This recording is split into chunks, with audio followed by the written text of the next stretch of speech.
Dear student, आशा करता हूँ कि आप सभी स्वस्थ होंगे। प्रीवियस लेक्चर में हमने वेरिएबल्स के बारे में स्टडी किया था और देखा था कि प्रोग्रामिंग में हम वेरिएबल्स क्यों बनाते हैं। वेरिएबल्स का बेसिकली यूज़ होता है डाटा को सेव करना। वेरिएबल डाटा को होल्ड करता है। नाउ वेरिएबल के साथ साथ में डेटा टाइप्स भी मोस्ट इम्पॉर्टेंट हैं। डेटा टाइप का यूज़ क्या है? A data type specify the type of data that a variable can store, such as integer, float, character, etc. देखिए, जो डाटा टाइप होता है वो हमें ये बताता है कि डाटा का टाइप क्या है। फॉर एग्जाम्पल, मैंने अगर यहाँ पे लिखा इंटीजर a, तो इसका बेसिकली मतलब क्या है कि मेरे पास में जो a वेरिएबल है उसका टाइप इंटीजर है। इसका मतलब a के पास में जो भी वैल्यूज़ आएंगी वो आपकी इंटीजर टाइप की होंगी। अगर फ्लोट है तो फ्लोट टाइप की वैल्यू आएगी, कैरेक्टर है तो कैरेक्टर टाइप की वैल्यू आएगी। अब जो हमारा डाटा टाइप होता है वो हमें क्या बताता है? दो मोस्ट इंपॉर्टेंट थिंग बताता है। पहला, टाइप ऑफ डाटा, डाटा का टाइप क्या है, डाटा किस तरीके का है। दूसरा, वो हमें ये बताता है कि उसने कितनी मेमोरी ऑक्यूपाइड की है। देखिए, फॉर एग्जांपल मेरे पास में इंटीजर का वेरिएबल a है, तो a जो है वो इंटीजर टाइप का है, यानी ये इस तरीके के डाटा को होल्ड करेगा, इंटीजर टाइप के डाटा को होल्ड करेगा। नाउ हम मेमोरी ऑक्यूपाइड की बात करें तो अगर हम मेमोरी ऑक्यूपाइड की बात करें तो इंटीजर जो होता है वो आपका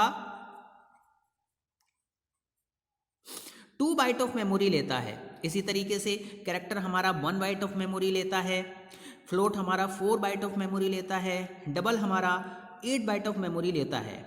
तो इसका मतलब ये हुआ कि डाटा टाइप हमें एक तो टाइप ऑफ द डाटा बताएगा, दूसरा उसको मेमोरी में कितनी जगह मिली है वेरिएबल को वो हमें बताता है। नाउ जो डाटा टाइप के कितने टाइप्स होते हैं? सबसे पहला हमारे पास में बेसिक डाटा टाइप होता है, इसे हम फंडामेंटल डाटा टाइप भी कहते हैं, इसे हम प्राइमरी डाटा टाइप भी कहते हैं। दूसरा हमारे पास में ड्राइव्ड होता है, ड्राइव्ड, इसे हम एडवांस डाटा टाइप भी कहते हैं, नॉन प्रिमिटिव डाटा टाइप्स भी कहते हैं। तीसरा एनुमरेशन होता है हमारे पास में, और चौथा हमारे पास में वॉइड है। तो अगर हम बेसिक डाटा टाइप की बात करें, जो हमारे फंडामेंटल डाटा टाइप्स हैं, देखिए इन दोनों में बेसिक डिफरेंस क्या है? अगर हमारा बेसिक डाटा टाइप है तो वो एक बार में केवल एक ही वैल्यू को होल्ड करता है। अगर हम ड्राइव डाटा टाइप्स की बात करें तो ये हमारे ऐसे डाटा टाइप होते हैं जो कि एक बार में एक से ज़्यादा वैल्यू को होल्ड कर सकते हैं। बेसिक में हमारे पास में इंटीजर है, कैरेक्टर है, फ्लोट है, डबल है, बूलियन है, शॉर्ट है, ये सारे डाटा टाइप्स आते हैं। ड्राइव्ड में हमारे एडवांस डाटा टाइप्स आते हैं, जैसे एरे है, पॉइंटर है, यूनियन है, स्ट्रक्चर है। आगे जाके आप स्टडी करेंगे, पूरा का पूरा हमारे पास में डेटा स्ट्रक्चर होता है जिसमें हम लिस्ट बनाते हैं, सर्कुलर लिस्ट बनाते हैं, क्यू बनाते हैं, एटसेट्रा एटसेट्रा। नाउ स्टूडेंट्स,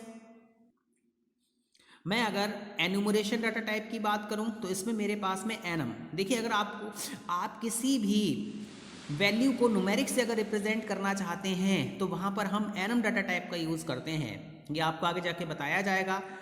इसके बाद में वॉइड, वॉइड देखिए जब कोई भी टाइप वेरिएबल कोई वैल्यू को होल्ड नहीं करेगा तो हम वहाँ पे वॉइड मेंशन कर देते हैं। दूसरा, अगर कोई मेथड में हमने वॉइड लगाया है तो वो किसी भी टाइप की वैल्यू को रिटर्न नहीं करेगा।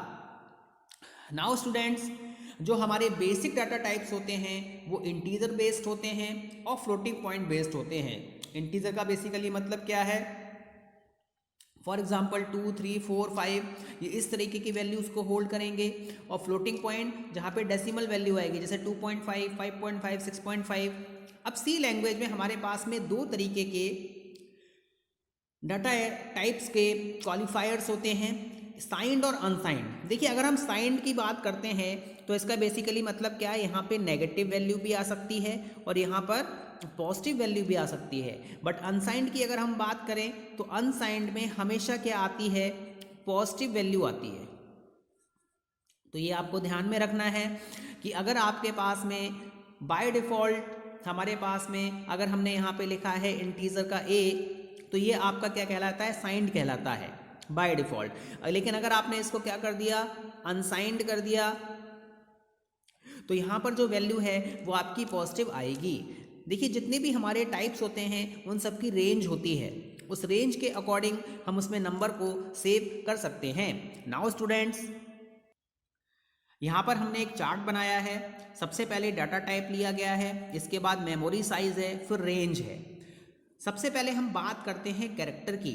कैरेक्टर को शॉर्ट फॉर्म में CHAR से रिप्रेजेंट किया जाता है। इसका मेमोरी क्या है, 1 बाइट है। रेंज की बात करें तो -128 से 127 तक होती है। इट मीन्स ये इतने 127 0 to 127 यानी 128 नंबर्स को ये होल्ड कर सकता है। इसी तरीके से साइंड की बात करें, साइंड में मैंने आपको बताया था कि साइंड में हमेशा हमारे पास में नेगेटिव पॉजिटिव दोनों टाइप की वैल्यूज आ सकती हैं। मेमोरी इसकी 1 बाइट ही रहेगी और रेंज इसकी -128 से लेके 127 तक होती है।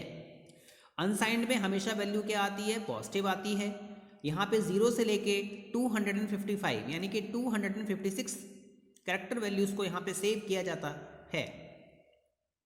इसके बाद हम शॉर्ट की बात करते हैं। अगर हम शॉर्ट की बात करें तो इसका जो मेमोरी साइज होता है वो आपका 2 बाइट होता है। इसकी जो रेंज है -32,768 से लेके 32,767। इसी तरीके से साइंड शॉर्ट होता है मेरे पास में, इसकी भी रेंज इतनी ही होती है। अनसाइंड में जैसा कि मेरे पास में मैंने आपको बताया पॉजिटिव वैल्यू हो जाती है 0 से लेके 65535 तक। नाउ स्टूडेंट्स, अब हम इंटीजर की बात करते हैं।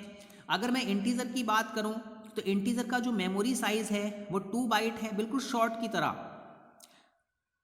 नाउ इसमें -32,768 से लेके 32,767 तक इसकी रेंज होती है।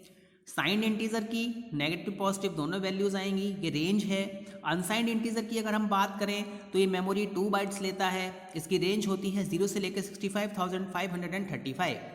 नाउ स्टूडेंट्स, अब हम लॉन्ग इंटीजर की बात करते हैं। लॉन्ग इंटीजर की अगर हम बात करते हैं कि इंटीजर क्या है, 2 बाइट्स का है, अगर आप इसके आगे लॉन्ग क्वालिफायर लगा देंगे तो मेमोरी क्या होती है, जस्ट डबल हो जाती है।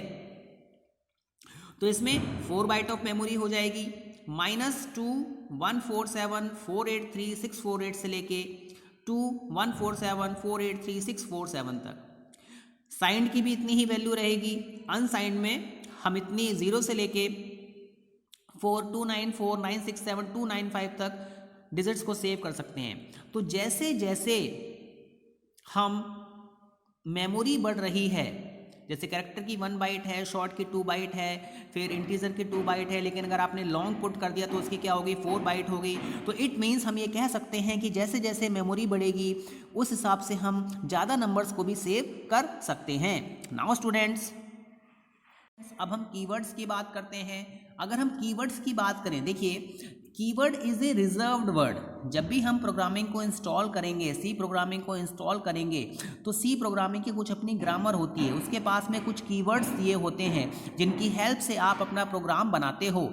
हम ये कह सकते हैं जो कीवर्ड होते हैं उनका बेसिकली यूज़ क्या है, ये आपके रिजर्व्ड वर्ड हैं। हम इनको वेरिएबल की तरह यूज़ नहीं कर सकते हैं, हम इनको कांस्टेंट नेम की तरह यूज़ नहीं कर सकते हैं। सी लैंग्वेज की अगर बात करें तो सी लैंग्वेज में हमारे पास में 32 कीवर्ड्स हैं, रिजर्व्ड वर्ड हैं सी लैंग्वेज में। जैसे मेरे पास में ऑटो कीवर्ड है, मैंने आपको बताया था ऑटोमेटिक वेरिएबल्स हम बनाते हैं तो वहाँ पे हम ऑटो कीवर्ड का यूज़ करते हो। एक्सटर्न मेरे पास में एक कीवर्ड है जिसका यूज़ एक्सटर्नल वेरिएबल को बनाने के लिए किया जाता है। अगर आप ये चाहते हैं कि मेरे जो वेरिएबल की वैल्यू है वो एक से ज़्यादा फाइल्स में रिटेन हो जाए तो आप वहाँ पे एक्सटर्नल वेरिएबल का यूज़ करोगे। मेरे पास में ब्रेक होता है, अगर आप स्टेटमेंट्स को ब्रेक करना चाहते हो तो वहाँ पर इसका यूज़ किया जाता है।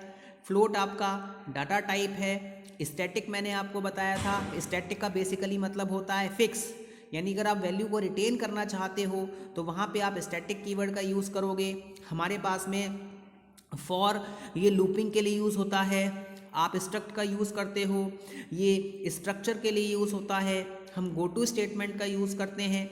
ये सारे के सारे हमारे पास में कीवर्ड्स दिए हुए हैं। इन कीवर्ड्स की हेल्प से आप अपना प्रोग्राम को क्रिएट करते हो। सबका अपना एक स्पेशल मीनिंग है। एक कमांड होती है कंपाइलर के लिए कि आपको अगर ये कीवर्ड मिलता है तो इसका बेसिक क्या मीनिंग है, इसका क्या पर्पस है। हमने ये क्यों यूज़ किया। जैसे कि मैंने आपको बताया, मैंने किसी भी डाटा टाइप के आगे अगर लॉन्ग लगा दिया तो उसका बेसिकली मीनिंग क्या हुआ, मेमोरी वहाँ पे क्या हो गई, डबल हो गई। तो इसी तरीके से जितने भी कीवर्ड्स आपको यहाँ पर दिए हुए हैं, जैसे अनसाइंड है, डिफ़ॉल्ट है, एल्स है, वाइल है, इन सब का अपना एक स्पेशल मीनिंग है। हम आगे जाके प्रोग्रामिंग में स्टडी करेंगे, सारे कीवर्ड्स को हम अपने प्रोग्राम्स में यूज़ करेंगे और देखेंगे कि इनका क्या मीनिंग होता है। नाउ स्टूडेंट्स, अगर मैं कीवर्ड की बात करूं तो जैसा कि मैंने आपको बताया, कीवर्ड है फिक्स्ड मीनिंग। इनका मीनिंग क्या है, फिक्स है, और इनके मीनिंग को हम चेंज नहीं कर सकते हैं, क्योंकि प्रोग्रामिंग के साथ में ये आपको दिए गए हैं उस स्पेशल टास्क परफॉर्म करने के लिए, कोई इंपॉर्टेंट वर्क परफॉर्म करने के लिए। नाउ स्टूडेंट्स, कीवर्ड की कुछ इंपॉर्टेंट कैरेक्टरिस्टिक्स होती हैं। सबसे पहला, it always starts with a lower case letter. वो हमेशा स्मॉल लेटर से स्टार्ट होता है। जैसे कि मैंने आपको बताया, आपने ऑटो लिखा तो यहाँ पे स्मॉल लेटर से लिखा, आपने गो टू लिखा तो स्मॉल अल्फ़ाबेटिकल लेटर से लिखा, आपने स्टैटिक लिखा तो वे स्मॉल लेटर से लिखा। तो कीवर्ड हमेशा स्मॉल लेटर से स्टार्ट होता है। कीवर्ड में हमेशा अल्फ़ाबेटिकल कैरेक्टर्स आते हैं। इसमें कोई भी न्यूमेरिक वैल्यू या फिर डिजिट नहीं आएगा। इसमें कोई भी स्पेशल सिंबल या फिर पंचुएशन का यूज़ नहीं किया जाता है। ये हमें स्पेसिफिक प्रॉपर्टी बताता है किसी भी कंप्यूटर लैंग्वेज की। तो आप ये ध्यान में रखेंगे कि जब भी आप कीवर्ड का यूज़ करें तो आपको हमेशा पहला जो लेटर है वो आपको स्मॉल बनाना है। Alphabetical letter lower case letters में इसको लिखा जाता है। हमेशा आपको यहाँ पर अल्फ़ाबेटिकल कैरेक्टर्स का ही यूज़ करना है, कोई भी न्यूमेरिक वैल्यू यहाँ पे यूज़ नहीं होगी। अगर आपने इस तरीके से लिख दिया ज़ीरो स्टैटिक, तो ये क्या है, गलत है। कोई भी स्पेशल सिंबल, जैसे कि आप हैश यूज़ कर लें, क्वेश्चन मार्क यूज़ कर लें, तो ये आप यूज़ नहीं करोगे। पंचुएशन मार्क यूज़ नहीं होगी, और ये हमेशा एक स्पेसिफिक प्रॉपर्टी को बताता है। तो मैं आशा करता हूँ कि आपको डाटा टाइप और कीवर्ड समझ में आए होंगे। धन्यवाद।